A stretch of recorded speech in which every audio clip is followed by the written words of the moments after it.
Hello and welcome to the Mind Renovation Nation show, brought to you by RedMate, your go-to source for institutional style property management of small multifamily rentals. I am your host, Nathan Bush, and each show I share with you real-life experiences from my real estate journey. We invite industry experts, innovators, influencers to explore the opportunities facing small multi-real estate investors. We've designed this show to answer questions you have about researching a market, setting up effective management systems, and maximizing your returns. If you want more of these types of resources regularly, you can subscribe to my YouTube channel or head over to www.nathanbushmba.com/subscribe and check out the resources in the descriptions for the show. Along the way today, if you guys have questions, comments, concerns, please post your comments in the chat.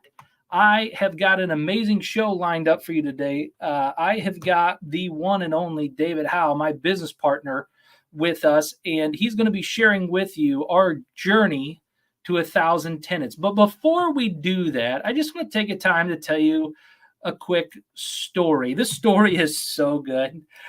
I love this story because it really solidifies and symbolizes exactly the theme of today's message. In August of 23, this marked a significant milestone in my continuous journey towards personal development and growth. Together, my wife and daughter and I embarked on a transformative experience attending a John Maxwell Leadership Conference. Since I'm certified as a Maxwell instructor, I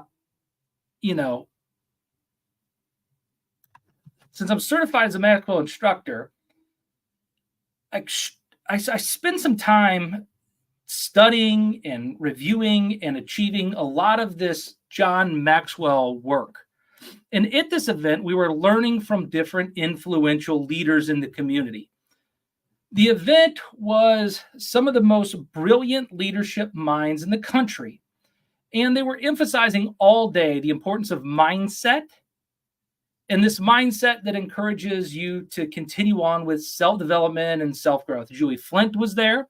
She took the stage to discuss the concepts of creating white space on your calendar and how important this is. And the idea resonated with me deeply. Then James Clear was there.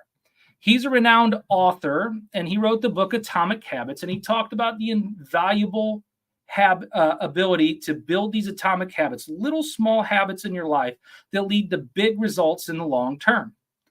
But my favorite speaker of the day was this gentleman by the name of Ryan Leake.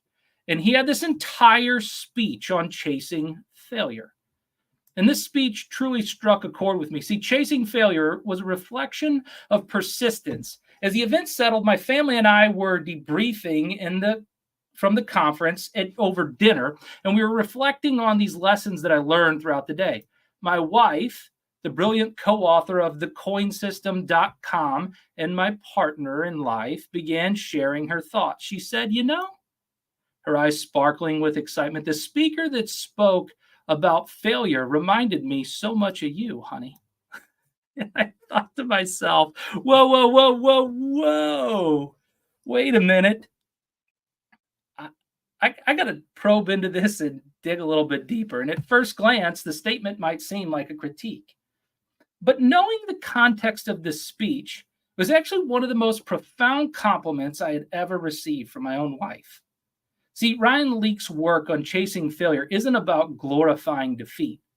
It's about a testimony of persistence, tenacity, a never quit attitude of true leaders.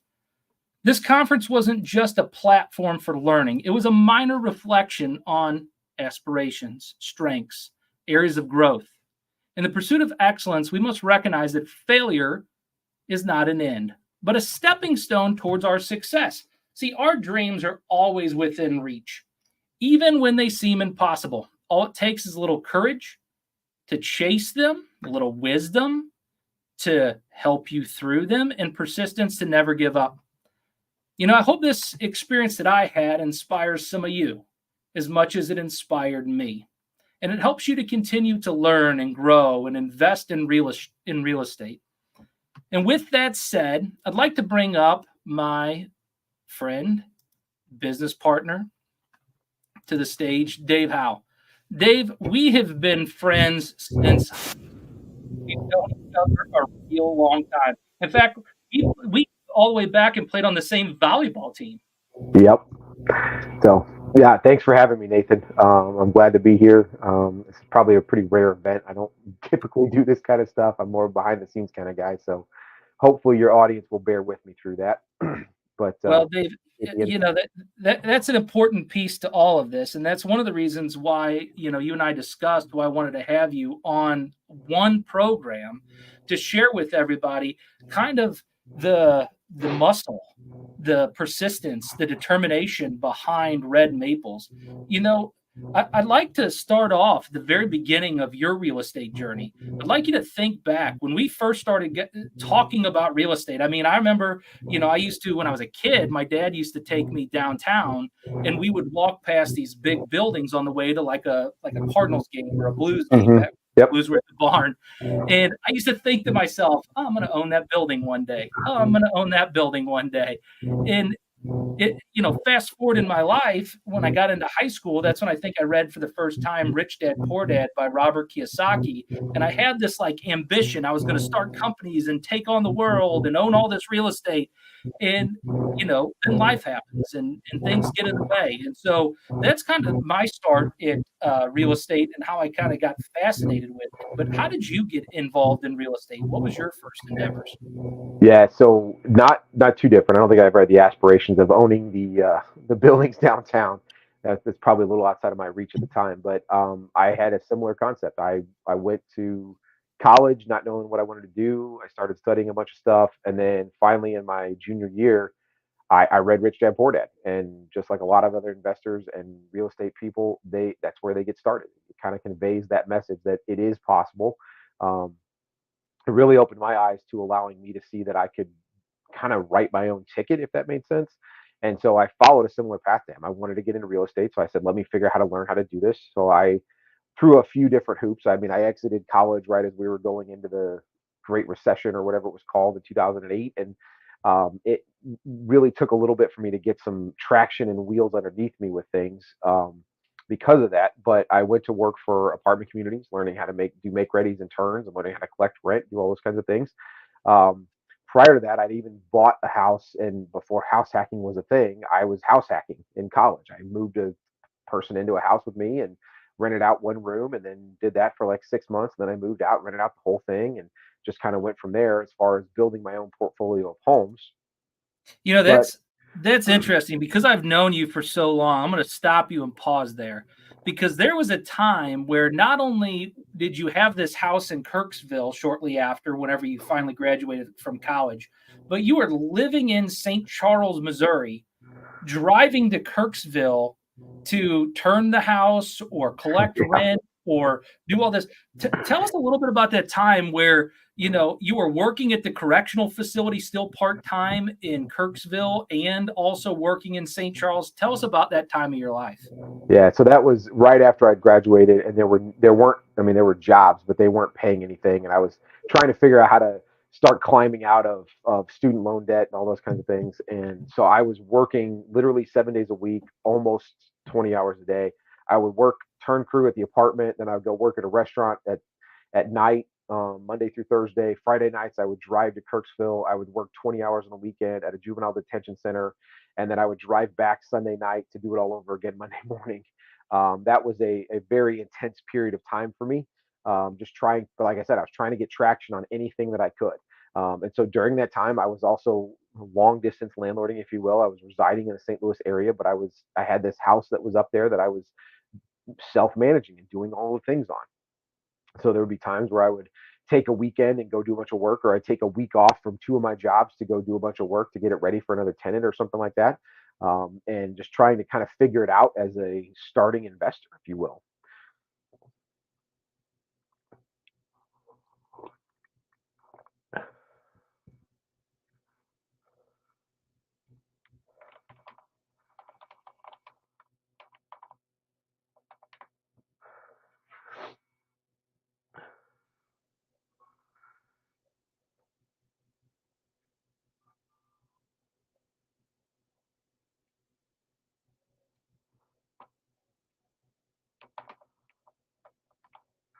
think I'm having a technical difficulty here, Nathan. I've lost my audio.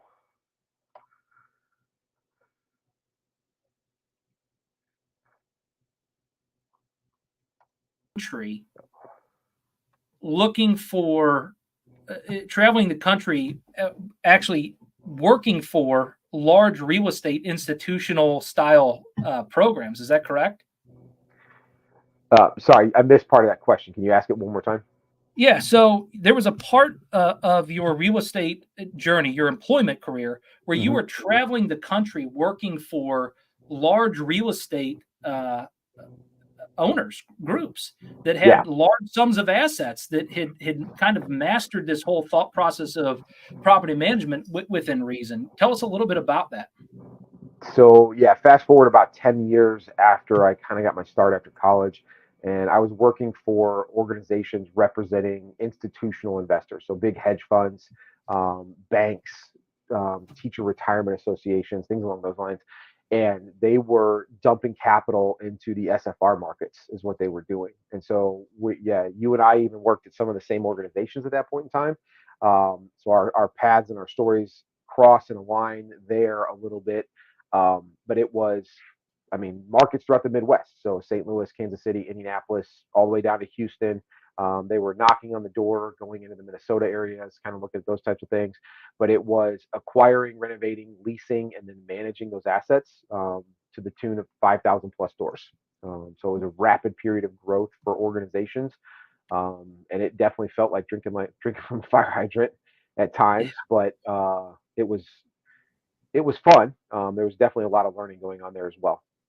For sure. I'd like to take a second and for those that are watching on replay or those of you that are just jumping in and catching us right now, I'm talking with Dave Howe, my business partner of Red Maples, the broker of Red Maples. And we're discussing his real estate journey. But really importantly, guys, we are discussing this journey and growth that Red Maples is going from the start and inception all the way to 1,000 doors and how we're doing it. And so I'm laying some foundational groundwork for you today to help you better understand kind of that path that we've taken and the things that we've known and learned along the way. Then you're going to see them applied to Red Maples, and then you're going to see them applied on what we're doing in the future in order to get there. But before we get into that, I'd like to take a second to those that are online. I did see that Jason is online, and I see that Travis is both online.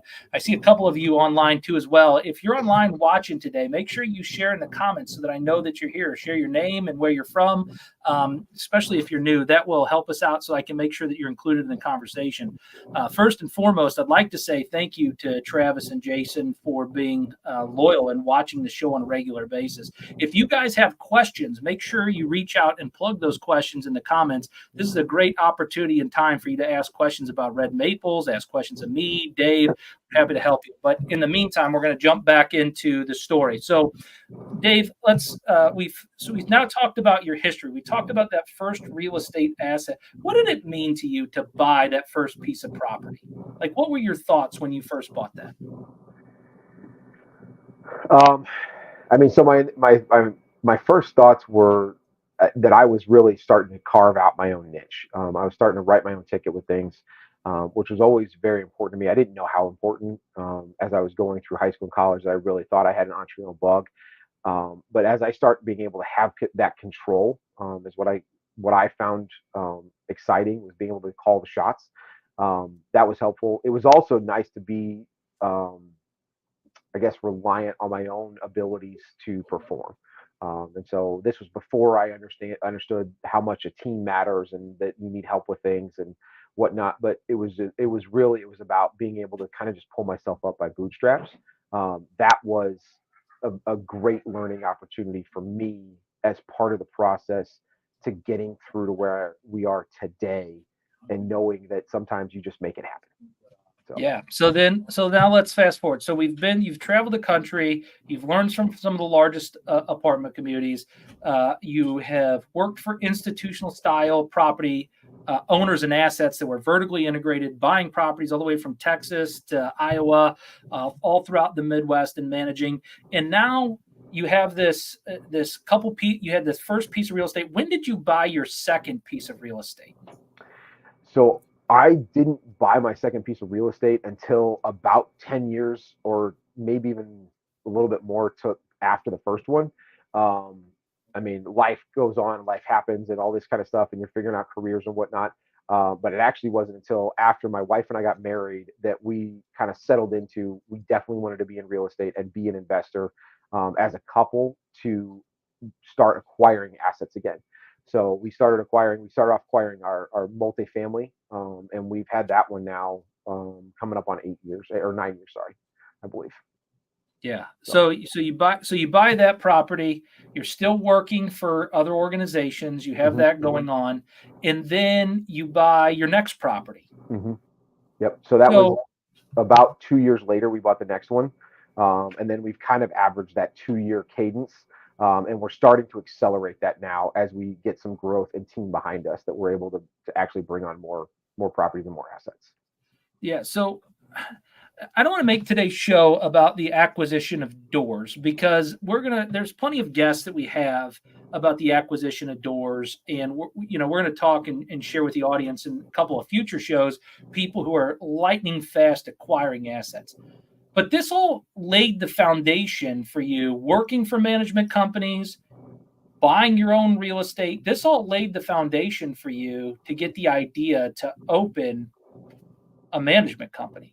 Tell us a little bit about the decision that you made. So now you're at this decision point where you're like, man, I think it'd be a wise idea to get into the crazy business of dealing with tenants and toilets and termites and terrorists and all of the things that go into real estate management. You thought it would be a great idea to open a management business. Tell us about your thought process there and when you first decided this is what I want to open.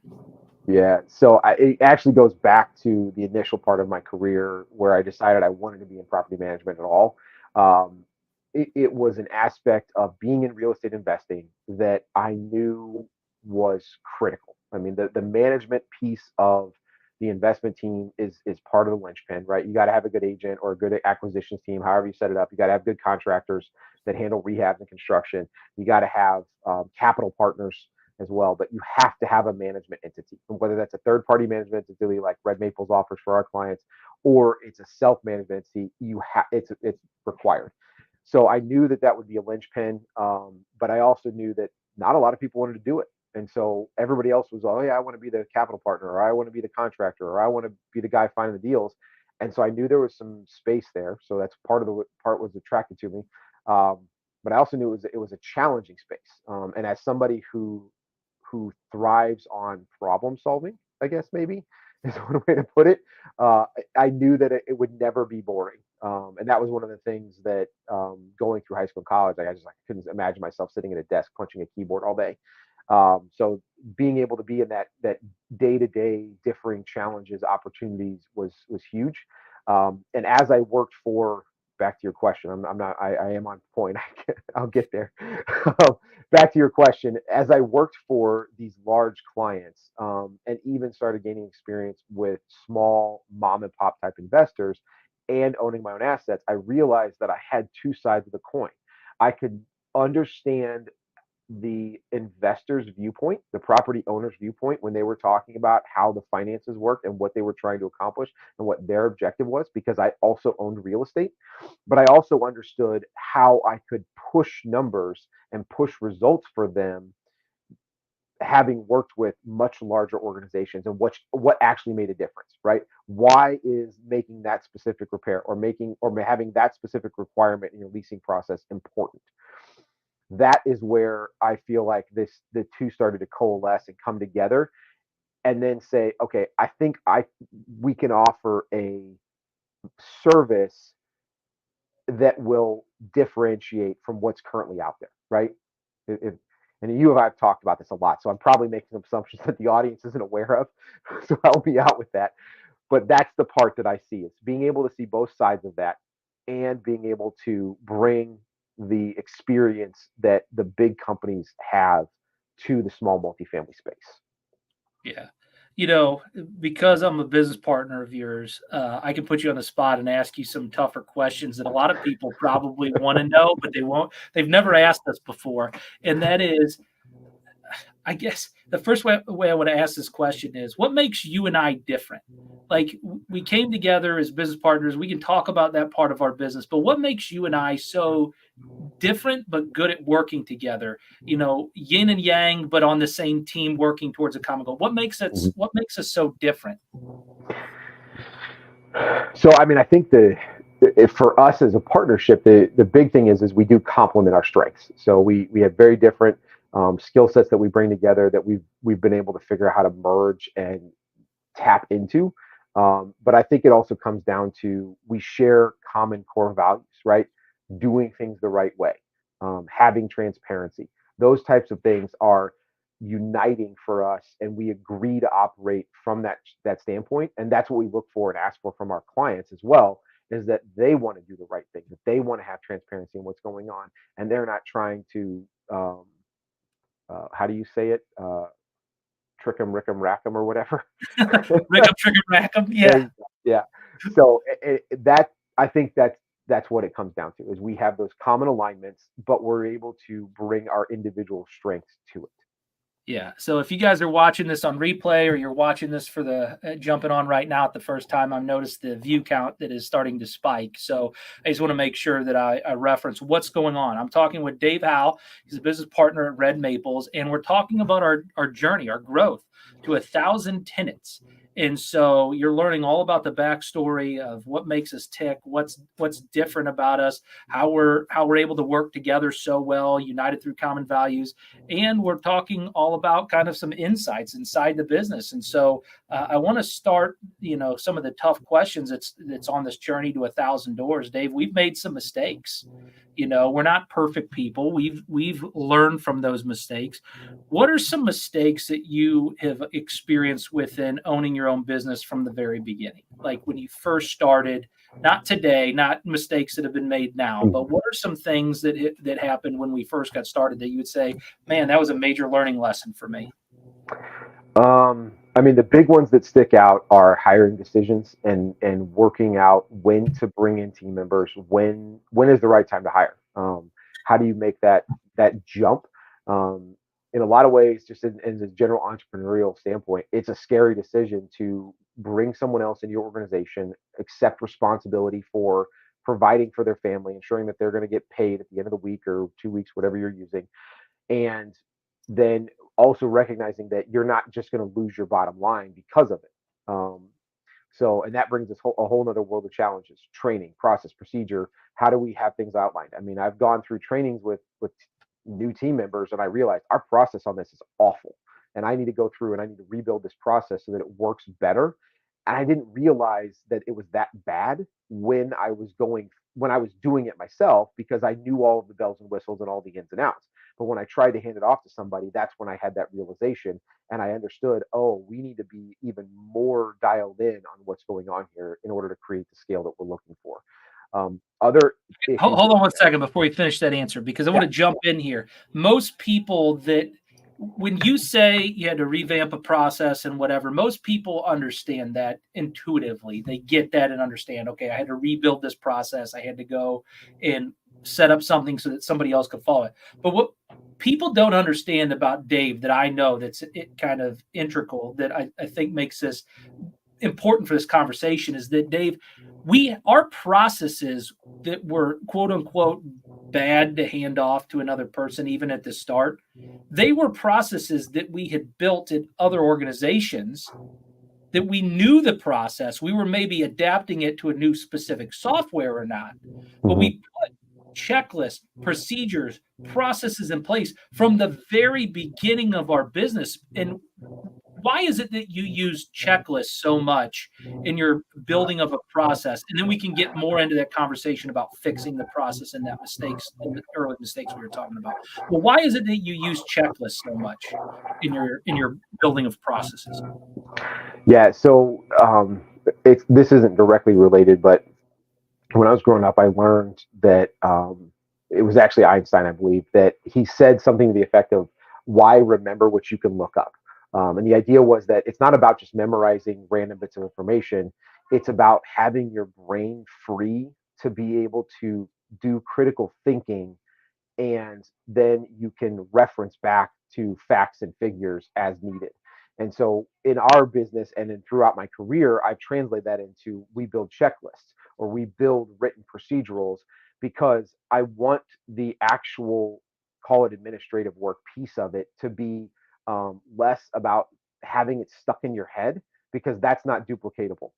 But it's more about I can have my brain free to handle the critical thinking that's involved when the exception comes up, when the widget falls off the conveyor belt. How do I address that? How can I respond quickly so that we can make sure that we get it back on track and we have that operating efficiency that we're looking for?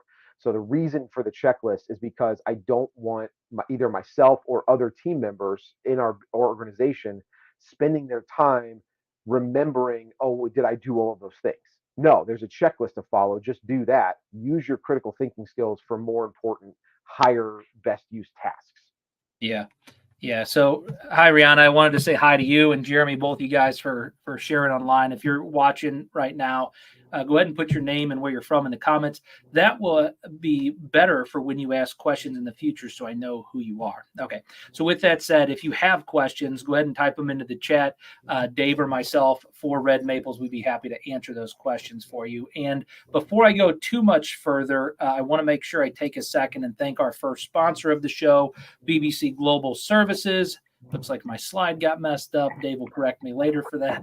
But BBC Global Services is outsourcing that helps you focus on your superpowers, simple and on your terms with no term limits. Get a free consultation with no obligation. If you need outsourcing or a virtual assistant, we use BBC Global Services, and we appreciate the work they do. A whole nother reason why we use checklists is because it makes it easier for virtual assistants to follow a process. So if you're looking for a virtual assistant and you need help, check out bbcglobalservices.com. All right, back to the show. All right, Dave. So we were talking about those first early on mistakes that we had made and challenges that we had in growing our organization. So first mistake was building processes that were duplicatable and easily to be able to be handed off. What other mistakes were there that were original whenever we first started the business? And you're like, wow, I don't want to say that on camera, but that was something we really messed up. So, I mean, one that's really evolved rapidly is our client onboarding process. Early on, we knew what we needed from the client to be effective for them, but what we didn't have was we didn't have the defined process for vetting and making sure that the client was a good fit for us. And part of that is, I mean, as a new organization, you can get into a mindset of anybody that work with us will take them kind of thing. And I knew from the start we didn't want to do that. But one of the things that I was working on and that I think we've since fleshed out pretty well is who is the right client for us.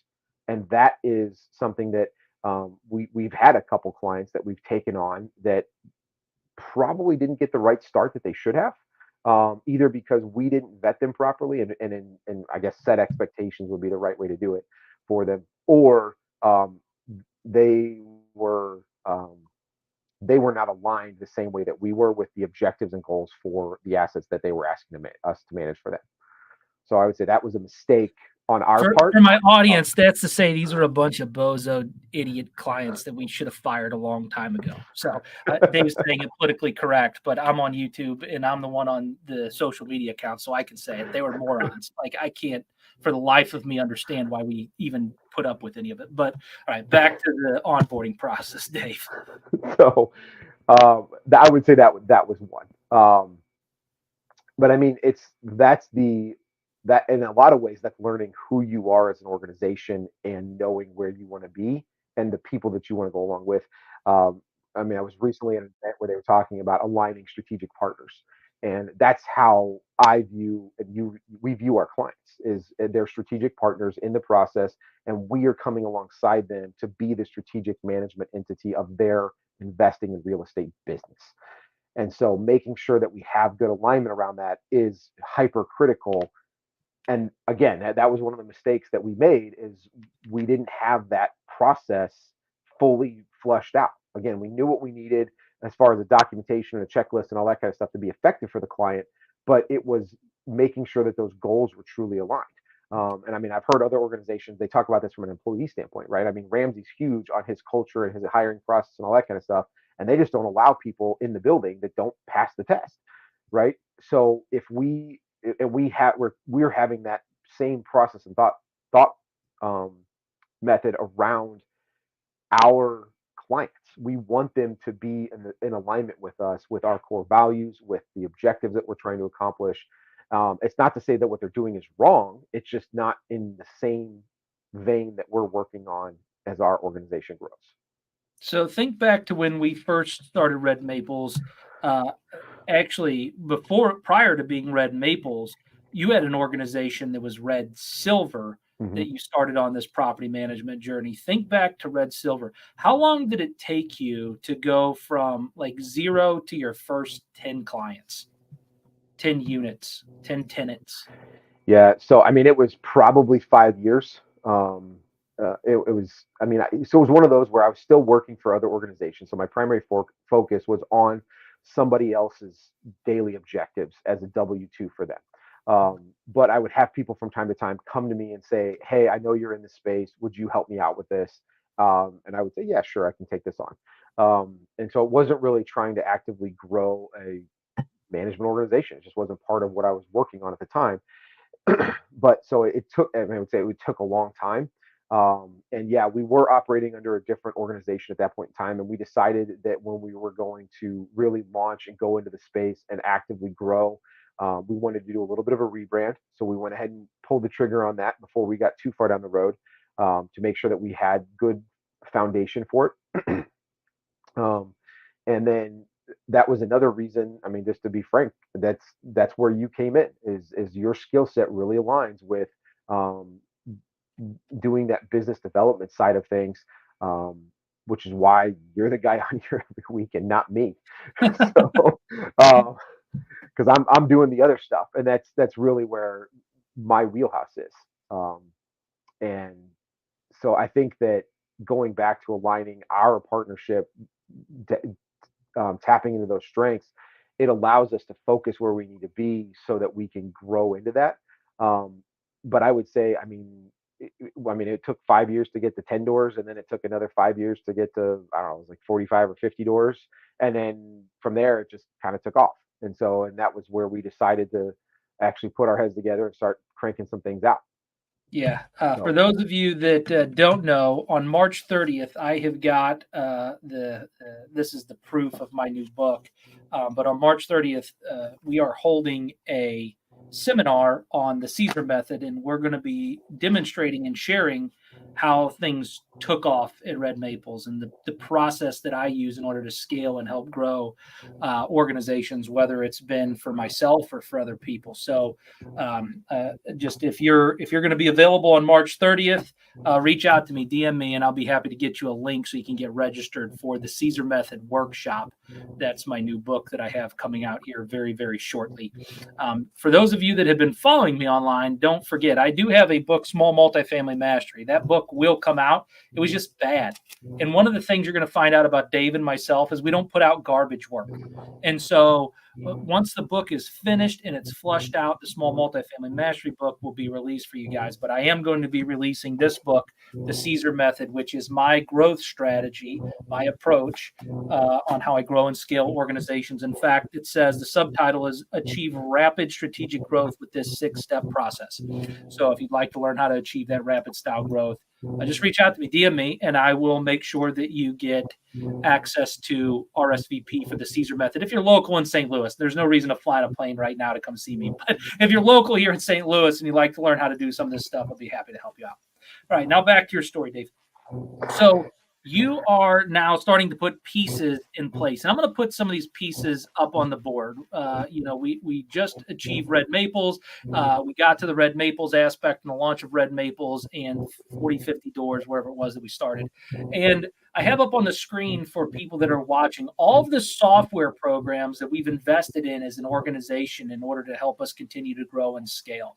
And so I'm going to walk through these software programs pretty quickly. I'm not looking for a long answer on these things, but I do want the audience to kind of understand our thought process on why we have these different pieces of software. So I'm going to have you start, and maybe I'll answer some of these. But the first one is Buildium. Why did we choose Buildium as a software partner versus like a Propertyware or AppFolio or some of the other places that we could have chosen, Yardi, whatever? Yeah, so some of it has to do with the the software fitting the size of the organization that we're working in. So, I mean, obviously, anybody who's been in the sales space for any long length of time knows who Salesforce is, right? I mean, they're the 800-pound gorilla in the room that is the CRM of, like, it's the benchmark. Everybody measures against that.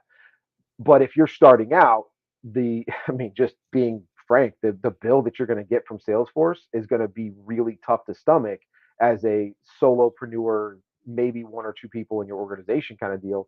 So you have to find partners that are strategically aligned with where you're at and recognize that. And so, and for us, like when we onboarded with Buildium and still currently, they are strategically aligned with what we're doing. And they've been a great partner for the last couple of years for us with that. They provide a ton of additional resources.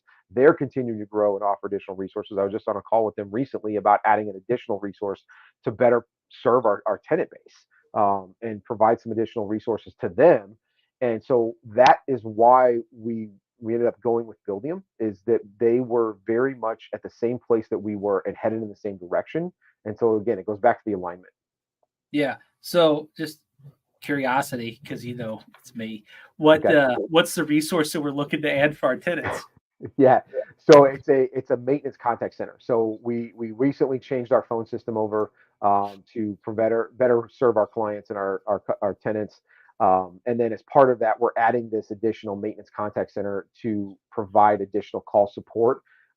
Because as we grow, the volume of need from the tenant is being we need to be able to keep pace with it, and that's where we're going. So you're talking about going to 1,000 doors. That's 1,000 tenants that could potentially be suffering from some kind of a maintenance emergency at any given point in time, right? I mean, I know that that's not likely that you're going to have all of them under that, but I mean, we just toured a property last night that was hit with a flood, and they had I don't know, 50 or 60 tenants that they had to displace because their homes were completely underwater. Uh, so from that standpoint, adding those tools and resources is what we're looking to do to help continue to scale that growth. Yeah, so we have Buildium, their strategic partner. A lot of the information that you guys get, market updates that you get on this show, the Buildium, just quite frankly, they're a good resource of information, and they provide that data for us. So if you see data or information or different articles that I've shared on this show before in the past, a lot of that information has come from the resource of Buildium. I just want to give credit where credit's due. All right, Tenant Turner.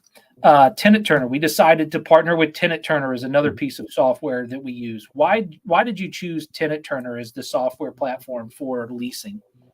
I guess maybe tell everybody a little bit about what Tenant Turner does for us too. Yeah, so Tenant Turner is our syndication and messaging platform for our leasing team. And so it handles getting the listings and availability out to those people that are looking for them, and then being able to capture and work through communicating with them, following up. So it's in some ways it's a little bit of a CRM system, it's a little bit of a messaging platform.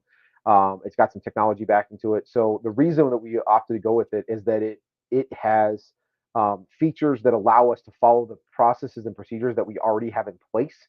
So things like remote showings and self-directed access and things along those lines. But then it also allows us to use some automation to create some additional follow-up when a team member is not immediately available, so that we are getting that speed to lead type of thing that is so critical in the industry. It also has integrations with Buildium, so it allows us to port information over very quickly and be able to list with basically just a click of a button in some cases. So Yeah. that's why we did that I one. mean, it's an incredible leasing software and tool, and it's been very impactful and helpful in our business. So if you are wondering if you should use Red Maples for property management service, those two pieces of software alone do a significant portion of the heavy lifting of the managerial operations that we have within our business, and they're both industry standard pieces of software. There's stuff that if you maybe had 10 unit apartment community, 30 unit apartment community, it's not really at that point worth investing in. But if you're looking to scale to 1,000 tenants, having the right software platforms in place makes a whole lot of sense. All right. So now let's talk briefly through some of these other ones that are a little bit more nuanced, that aren't as operationally focused, but they definitely still help our business. So like Happy Inspect, what is it and how does it work? Yeah, so Happy Inspect is actually it's a reporting software that combines information taken from the properties, so photos, um, condition, status, things like that, and synthesizes it into a digestible piece of information is what it does. So one of the things that we offer for our clients is condition inspections. And those condition inspections, we go out to the home, we walk through the home, we're looking to see, is the resident keeping it clean? Are they over occupied? Do they bring in unauthorized pets? Are they not reporting damage or maintenance issues? Things along those lines. And so we're putting eyes on that, and then we're taking those eyes and translating them into photos and notes, and then sending those to our clients. Well, rather than just send them a giant photo file, we use Happy Inspect to create a report that allows us to send something that has a quick, high level, good, bad, pass, fail type of thing. Then um, it allows us to have a conversation around that. And so it's a newer tool for us that we've been utilizing for a little bit, but the capacities is what we're trying to expand in it, so we can offer additional resources for our clients and our residents through that as well. Yeah. Then we have a couple other pieces of software, Intuit Time Tracker and Monday.com. What does Intuit Time Tracker do for us, and how do we utilize Monday? Yeah, so Intuit Time Tracker is relatively straightforward. It tracks our team members' times and locations so that we can accurately and effectively handle billbacks for maintenance and things along those lines. It creates accountability so that we can have transparency about what's going on with our clients. Monday is our it's what we utilize as a CRM system. So it allows us to have integrations with certain softwares. It allows us to track things and handle some automations, so that as we're onboarding people, it gives us a smooth onboarding transition for them and allows us to be more effective quicker. So it gets that onboarding process shortened and launched very, very fast. Yeah, and we're using less and less of this next piece of software. It's really a custom software that you designed, Mm-hmm. which is our document writers. This is how we write our leases and stuff right now. Just briefly talk a little bit about that, and then I got a couple more questions for you about this slide, and we'll move on. Sure. Yeah, I mean, when I was first starting out, I didn't have the access or resources to some of these larger industry standard softwares. So I was creating things kind of ad hoc as I needed. And that's where a lot of this came from. So we still use some of it to a certain extent. But as we've been able to put better resources in place that accomplish the same objective, either faster or better, that's what we're utilizing to try and create that growth. All right. And then DocuSign, Calendly, these are standard softwares too. Why did you choose these versus like HelloSign or something else? I mean, DocuSign in a lot of ways is the benchmark, and so everybody else is kind of competing with them. So they have the most available features for what we're looking for, and we even use that above and beyond some of the other platforms that we have access to because we want to be able to utilize those other features. Yeah, Um, for instance, like we created the Section 8 renewal program within mhm. DocuSign so that we just go in and fill out the information in DocuSign, and then it can be executed and sent to their person. One of Yep. the other things is when we onboard a new tenant, there's certain information that we want to make sure we collect, like social security numbers, who's living in the house, if they have any kids, and what Mhm. ages those are, if there's anybody over the age of 18 that needs to fill out or be on an update information form. We want to make sure that we get, how many cars they have and just some stuff whenever you onboard a new tenant. And we can get a lot of that information just by sending them a DocuSign that they can fill out, where some of the other softwares didn't have quite the capability, at least at the time we were looking at them. Yeah. So, Calendly, this allows us to be able to book appointments. We use Calendly. We also use some other booking softwares. The point is that you can always schedule an appointment with Dave or myself if you ever have questions about what's going on with your account. StreamYard, that's this software that you guys can view and get additional education and resources. And then QuickBooks is how we manage our own business money and make sure that the business is profitable. So that way you know that we've got our numbers all measured, managed, and that we're not just winging it. We actually have math behind everything that we do as a management organization. So, wow, David, we went through a lot of stuff. We've been going for about 45 minutes. And I have to say, it is a extreme pleasure for these guys to be able to get more information directly from the operations side. So I got a little bit more hang on there. But before we get into the rest of the conversation with Dave, I got to make sure I thank our second sponsor, which is Web Insurance. Web Insurance is a great organization if you need insurance for your rental portfolio, if you're a general contractor and you need insurance. And what their clients love about them is that they proactively shop the different markets to make sure that you're getting the most affordable coverage and the most accurate coverage that you need for your business, whether you're a general contractor, a real estate agent, or if you are a real estate investor. And one of the cool things about Web Insurance that they just wanted me to make sure I mentioned to you is they recently just found and have put together a health insurance arm to their business. And so if you're looking for health insurance and you're a real estate agent or a general contractor and you're a 1099 and you don't know how to get access to group insurance rates, even if you're a solopreneur, they've got a program in place that's affordable and on your terms. Reach out to them. Go to www.webinsurance.com for more information. All right, Dave, we are going to finish up our conversation because I don't want to keep anybody past that 1 hour mark. However, we got to talk about the future of Red Maples. Now, we talked about where we were. We talked about the structure and build of the organization, how we've gotten to so many doors under management now. And let's talk about where we're going. So what are some things that we're looking at in the future that's going to make our organization even better? And how do we go from where we're at right now to 1,000 tenants? What is part of your vision in that? So there's a couple different pieces. The one that we're spending the most time and focus on right now is our construction maintenance arms. We feel that that is a huge need for our client base. And so we are working out strategic partnerships with construction vendors and construction suppliers to be able to offer competitive, effective, and timely resources there. That's a big one that we're working on. There are some additional team members that we're looking to bring on in strategic key roles to be able to support the additional work that more doors adds.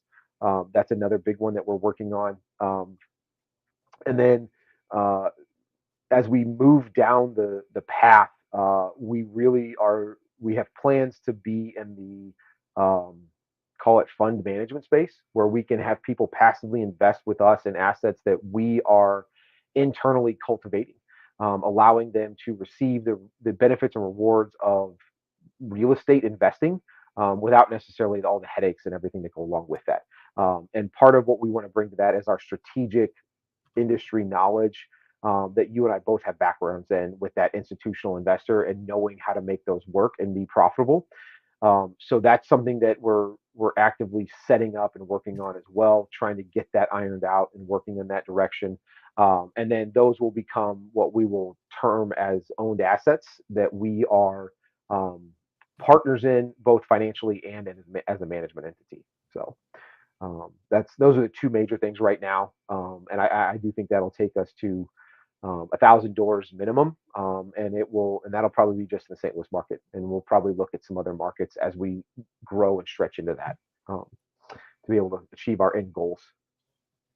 Guys, I mean, isn't Dave amazing? If you guys are online and you're still watching right now, share in the comments. Like, I hope you just took away significant value. There's a reason that I'm not that smart, guys. I partner with really, really smart people. And I utilize the skills and the abilities that I have in order to help grow and scale organizations. But it takes amazing entrepreneurial and operational endeavors in order to put the back end pieces that you've seen come together over the years. If you've been following me for any length of time, it takes this amazing operational endeavor with amazing people like Dave in order to make the scale actually work.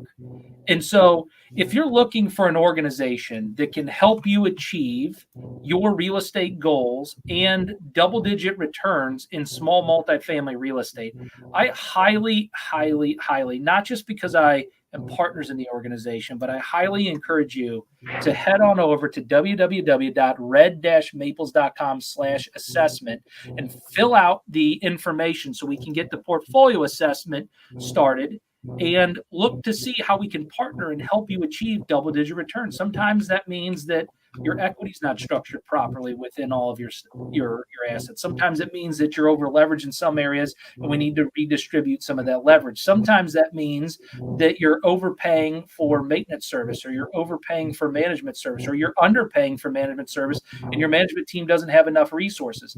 Head over to Red Maples and let us be the organization that helps scale you along with us to our 1,000 tenant goal. All right, Dave, we've been talking now for about 50 minutes. Jason online says, love this guy. Travis says he's having a blessed Friday. Rihanna's here. She's good. Jeremy's been online. I appreciate all you guys watching the show and being a part of all this. What's next? What do we need to do? What are the next steps? Like, if you could wave a magic wand, what would happen this week, next month, this next year? Yeah, magic wand. That's exactly what it would be. No, I mean the immediate next steps are we have a couple of strategic team members that we're bringing in that we're focusing on training, and I mean more or less we're gonna dunk them in the Red Maples water and kind of get them trained up and geared to be able to serve clients and tenants. We want to focus on making sure that resident experience is very, very positive. So that's number one. Number two, I would say we're looking at this construction stuff that we're working on. I want to nail that down in the next 90 days, so that by, let's say, Q3, Q4, we're off to the races, which will give us the strategic arm that we need to offer the foundation for the funds that we want to put in place. So funds are probably a 2024 or 2025 thing, guys. So don't get too excited about that. It's coming, but it's probably something that we need a few pieces in place before we get there yet. But I mean, so those two things: the team member growth and the construction and maintenance pieces. We offer a lot of those now, but it's something that we're continuing to build out. Yeah. Thanks, Dave, for sharing that information with everybody. For a lot of you guys that have been following me online, you guys on my Facebook page the other day saw me put out a list of failures, businesses I tried to start, businesses that just didn't work out, endeavors I tried to accomplish and do. And I'm here to tell you that one of the mistakes I learned was not utilizing the resources of a partnership. Find people to partner with. It doesn't mean you need to go into a financial, have the same bank account kind of partnership with somebody, but you could partner with somebody like Red Maples that can help you achieve your real estate investing goals. And this partnership idea, this partnership approach is one of our core values, because we want to help you achieve the goals that you have on your real estate portfolio. If you can tell, Dave is very operationally minded. He works alongside right there with me, helping to do a lot of the heavy lifting work on the back end. Dave's the one walking the properties and putting together budgets and processing deposit accounting and training accountants and doing a lot of the heavy lifting work that gets done on the back end. That's why he doesn't have time to hop on the show with me every week for you guys.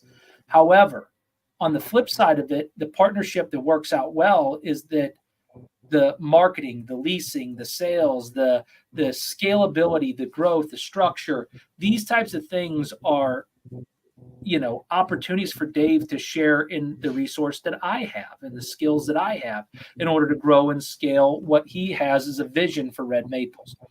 I highly encourage you guys to find partners. Find partners like Red Maples that can be that resource and help you scale.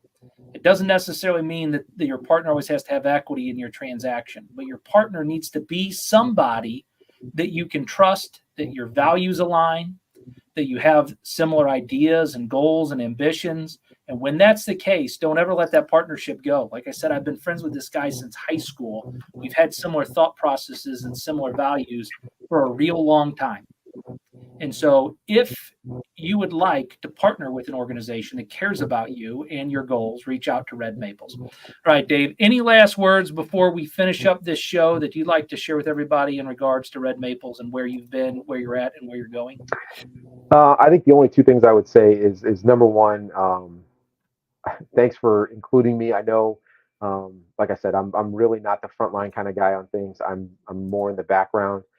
That's where I'm comfortable, but I appreciate you valuing my input on these kinds of things. So thank you for having me. Number one. Number two, anybody who's watching, listening, I know that you feel like probably like this assessment deal that Nathan mentioned is just going to set you up for a sales pitch. And it's really not the point. The point is to help you evaluate your portfolio and understand where you're at and what you can take as strategic steps in your next investing. Because sometimes it is hiring third-party managers. Sometimes it's not. Sometimes people who operate as owner managers, they really enjoy the management piece and having that piece in place. And we can still provide you with some assistance through that assessment to know strategically where you should be moving your next pieces. So that's something that I've watched Nathan do over the course of our partnership here, that he will sit down with anybody at any time and go through this assessment with them and help them understand what's going on in their real estate business. So take advantage of it, and just for the fact that it will either confirm or enlighten you on where you need to be going. So those are the two things I would have. That's awesome, Dave. Thanks for being on the show.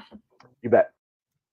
All right, and that Renovation Nation brings us to the end of another episode. I'm Nathan Bush, your guide on this journey to real estate growth. And remember, just like plants need the right air and soil and care, our mind needs the right environment to build a life of purpose, passion, and growth. Don't forget to get your citizenship to Mind Renovation Nation. And the way you do that is subscribe to the YouTube channel, subscribe to my email list, and then invite a friend and let them know, share the show so you can invite a friend so they can attend every Friday at noon right along with us to learn on this real estate business growth journey that you've been on every Friday at noon. And join me next time for more insights, inspiration, and of course, a little bit of that nation building spirit that drives us to create a community united by shared values, purpose, and a commitment to leaving a lasting legacy. Until then, keep building, keep growing, and let's lead more than 25,000 souls to a life of values-based investing. In our journey of Mind Renovation Nation, we often talk about personal growth, ethical leadership, and making impactful choices. Values-based investing is an extension of that philosophy. It's about being a steward not only of our finances, but of our values and vision for the future. Signing off from the heart of St. Louis, stay blessed, stay inspired, and remember, every day is a great chance to renovate your nation. Thanks, guys.